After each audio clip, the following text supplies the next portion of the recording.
All right, in this video we're going to look at the velocity and the acceleration functions of time from our position function, which we derived in the last video. So I have my oscillator, I pull it back to amplitude A and let it go, and it oscillates back and forth between negative A and A, accelerating as it goes. The acceleration is changing, the speed is changing, the velocity is changing, so everything is changing.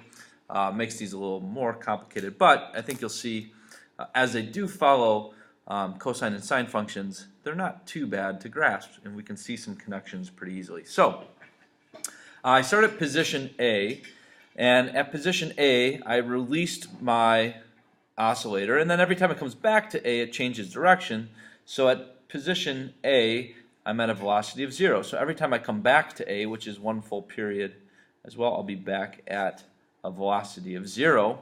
Now when I reach my maximum negative amplitude, negative A, I also change direction here. So when I get there, negative A at pi over 2, I should be back to a velocity of 0. Now, as I go from A to equilibrium, my net force is to the left, my acceleration is to the left, so my velocity gets more and more negative till I reach equilibrium. So now when do I reach equilibrium? Well, I reach equilibrium when I'm at an x position of 0. So I should draw that line. Every time I'm at an x position of 0, I'm at equilibrium. So okay, so at x equals 0, I go from a negative velocity that's increasing in the negative direction to a negative velocity that's decreasing. So from here to here, I reach my maximum negative Vmax at x equals 0. So my maximum negative velocity, negative Vmax, is at x equals 0. Well, so I go to negative A, so I back to 0. Then I began increasing my positive velocity, and I reach my Vmax in the positive direction when I get back to x equals 0. Then as I move past equilibrium, now my acceleration's to the left. I begin to slow down again. So at x equals 0 again, when I reach x equals 0, I'm at my positive Vmax, right? So what you see beginning to take shape is a sinusoidal curve similar to my position curve, but it's flipped, it's inverted, and it's shifted. So it's shifted pi over 2, 90 degrees, just like a sine curve is, but it's inverted as well. So my velocity is a function of time. Now the amplitude of this is what I'm just going to call Vmax for now. In the next video we'll derive a value for Vmax, but not quite yet. So Vmax, now it's inverted sign, so a positive sign would go this way. It's inverted, so I have to call it negative.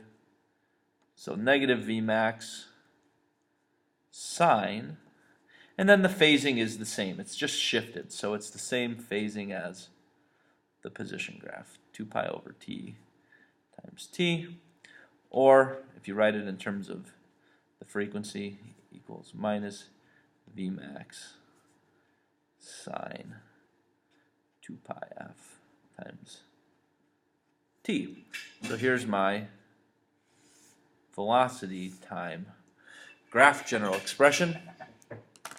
And I want you to see the connections between the graphs, right? When I'm at a position of 0, I'm at my maximum negative on the way to the left. When I'm at a position of 0 again, I'm at my maximum positive speed to the right. So hopefully you can make those connections conceptually very well.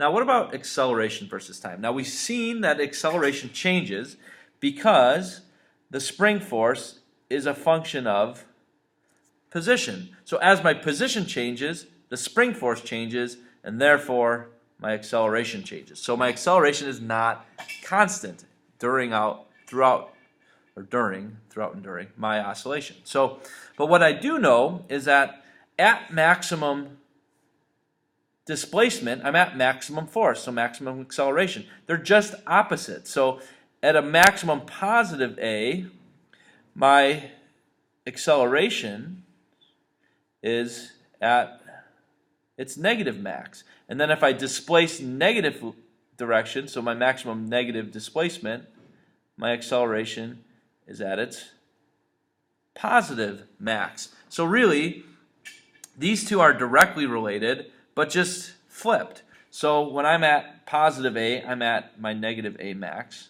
And then when I get to 0, I'm at equilibrium. So at x equals 0, so at x equals 0, A equals 0, since the net force, which is the spring force, equals 0. Okay, so when I'm at 0, I'm at 0. When I'm at positive, I'm at max negative. When I'm at my max negative displacement, I'm at my max positive acceleration. And then back to equilibrium, back to my negative. So what you see here is the makings of a cosine curve that's flipped. Okay, so my A as a function of t. Now my amplitude for now is just A max. And it's flipped because this is my positive cosine, that's my negative cosine. So it's negative A max cosine. And then my phasing is the same, 2 pi over t times t. Or written in terms of frequency, negative A max cosine of 2 pi frequency times time.